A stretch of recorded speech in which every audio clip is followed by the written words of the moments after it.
Hey everyone, Dr. Frunkey here with a brand new unboxing. This one has a little bit of history behind it.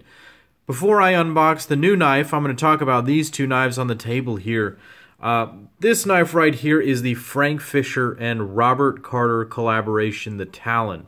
This is a full custom handmade knife. It is absolutely spectacular. It has a gorgeous satin finish, S90V, double recurve, hawksbill blade, this amazing handle shape, blackened titanium, and some really just amazing features, all in a very nice EDC size at about 3.25 inches. I absolutely adore this knife. It's pedigreed perfection. That's what I called it in my final diagnosis. Another knife right here is the Gavco Trasher. This is a unique knife in the sense that it's got a steel called Nitro-V. Nitro-V steel is a relatively new steel to the market that is chemically very similar to another popular knife steel, AEBL. AEBL being a razor blade steel, holds a nice edge, is easy to sharpen.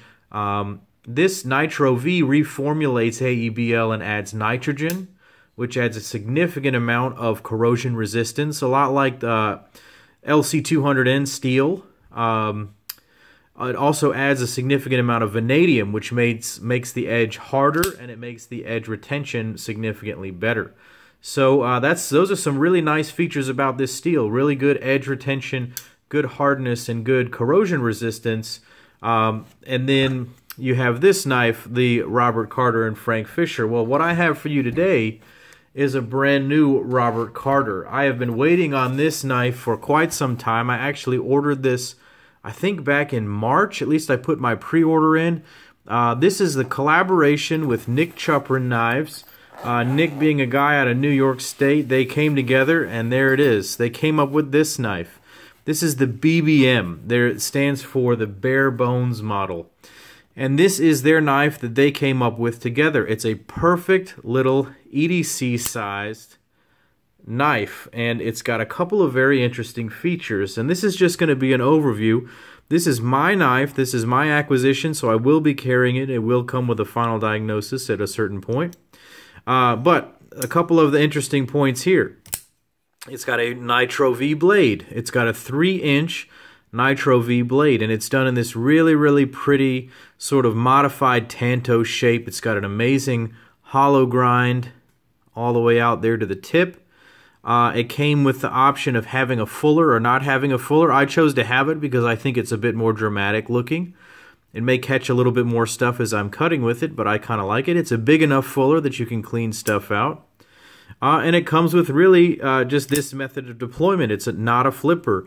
Again, with that Gavco, I definitely have started to appreciate the non-flippers. They're just prettier looking. There's no flipper that's messing up the lines of this knife, which I must say are quite nice. This is a very handsome little knife. It's really, really well done. There's a little funny part right there. We'll talk about that in a minute. So again, a 3-inch Nitro-V blade. I chose mine to be done in the full satin finish. And look at these grinds. Robert Carter ground these blades himself. Look at these grinds. It's so amazing. This is, you know, you could call this a mid-tech all day. But I mean, to have a blade that's hand ground by Robert Carter himself, I mean, that's a pretty special knife right there. Moving back, it runs on ball bearings. I'm going to assume these are ceramic ball bearings. Let's see if I can get a light in there and see what we're working with. I can't really see them, but I'm going to imagine that they are. If not, I'll just ask Nick or Rob, and we'll see what the details are there. Couple of nice guys, very approachable. They both were very communicative during this whole process. It did take a little while. It's all the way into September now. These things were supposed to start coming through sometime back in the day, but they really just got jammed up, I think, with a couple of shows, and then definitely with this recent hurricane. It's been tough for Rob down there. I hope he's doing all right.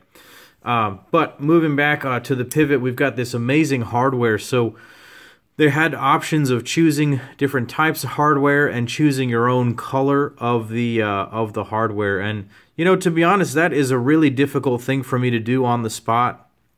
It took me a few minutes of thinking about it, but I decided I wanted to go with a high voltage green.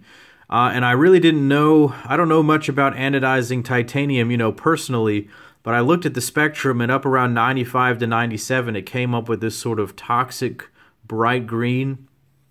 What he has achieved here is something that may be even cooler than what I had initially recommended or asked for. It's got all the different colors. It's, you know, it's got purples, it's got blues, it's got greens. You know, maybe there's some golds in there. It's really beautiful, the coloration that he achieved on here. I just asked for something in between 95 and 97 volts on the spectrum, and I was thinking it'd come out super green. It came out this amazing electric sort of teal color, and I really, really like it. I just wanted a pop of color. They had options for zirconium hardware. They had options for Damascus. I kind of went with this. I wanted some solid colors because I intend to use this as an everyday knife. It's a perfect size for that, and I really, really like it. Super compact handle. I opted to get the 3D milled handles, so there were a couple of options. There was basically two levels of more flat looking knives.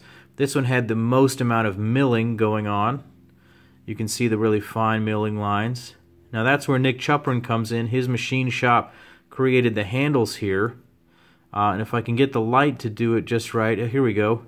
You can see on the inside here, there is a little logo and a little information. I'll have to cast some light on it, I think, from up here. It says NCC, RJC Nick Chuprin, NCC Knives, and RJC Robert Carter 417. So April of 17 was when I guess this collaboration came together, but now it's September. I'm just getting the knife today.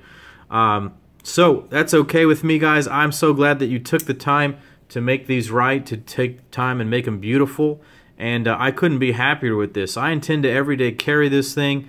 This is going to make an amazing addition to my collection. I've been looking forward to this for months.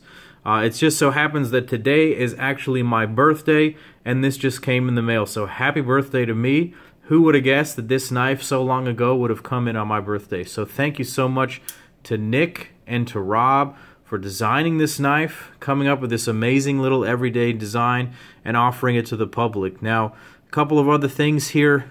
Something I noticed about the lock bar. When I was looking at pictures, it looked like the lock bar was kind of bent in the wrong way, but it looks like it's just milled that way. If you take a good hard look at it, you can see that's the milling path, and it follows the curve of that right there.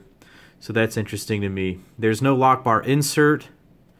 And something I definitely want to mention is the blackened titanium handles. Just like my Talon over here, it's definitely got that blackened look to it, but Robert does his a little bit differently. So blackened titanium is where you take your piece of titanium, you heat it up super, super red hot, and then you quench it in oil. And depending on the oil that you use, makes a different finish. So he makes a very solid black finish, whereas Frank on his knife had a little bit of like a galaxy-like pattern to it with some sparkle in it. Very interesting differences going on there. You can actually see those differences in the Talon models as well, between the ones that Rob made and the one that Frank made there. So a couple of quick size comparisons. I've got a very good knife to compare this to right now, and that is the Chris Reeves Small Sabenza. It's pretty much exactly the same size. I know that my camera comes in here at an angle, but they really are almost exactly the same size. So if you're familiar with the Small Sabenza size, you have an excellent idea of the size of this knife. Here's another small knife, a Kaiser Feist.